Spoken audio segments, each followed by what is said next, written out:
This Saturday in Athens, for the first time in 140 days, it will be time to tee it up between the hedges. And when UGA football returns to Athens with the kickoff of G-Day, Sanford Stadium will be ready. Senior Director of Facilities at UGA, Mark DeLafchel, is excited to welcome people back to where the Dogs play. The crowd is here and everyone's excited, and we just want to give them the best facility that we can provide. DeLafchel estimates that the crowd will be near capacity at this year's game. For many football fans, G-Day is a welcome return to Sanford Stadium, but for many others, G-Day is a first taste of football between the hedges. It might be a little different crowd at G-Day, maybe people who don't normally come to the stadium, and we want to really impress them just as much as our regular ticket folks. Besides making the stadium pop, the field itself has to be ready for its first game since last November.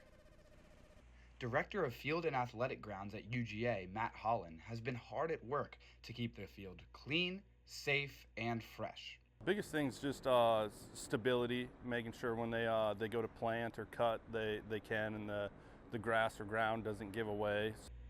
But springtime proves to be a challenging time of year to prepare a field. Fluctuating temperatures have been hard on the grass and prevented growth. Holland says that the grass on the field goes dormant if temperatures drop below 50 degrees, which has been common during nights this spring. He has to get creative to keep the grass properly heated. Sure. We have some, we call them like growth blankets or frost blankets that try to create somewhat of a greenhouse effect. We also just play around with some dark colored paints.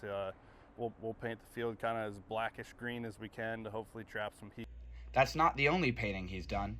After being bare for a few months, the hash marks, yard numbers, sidelines, and end zones will get a fresh coat of paint.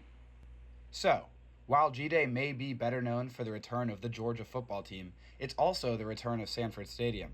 And with a packed crowd and freshly painted field, it will finally feel like Saturday in Athens, back between the hedges. For the Carmichael Sports Media Institute, I'm Will Hopkins.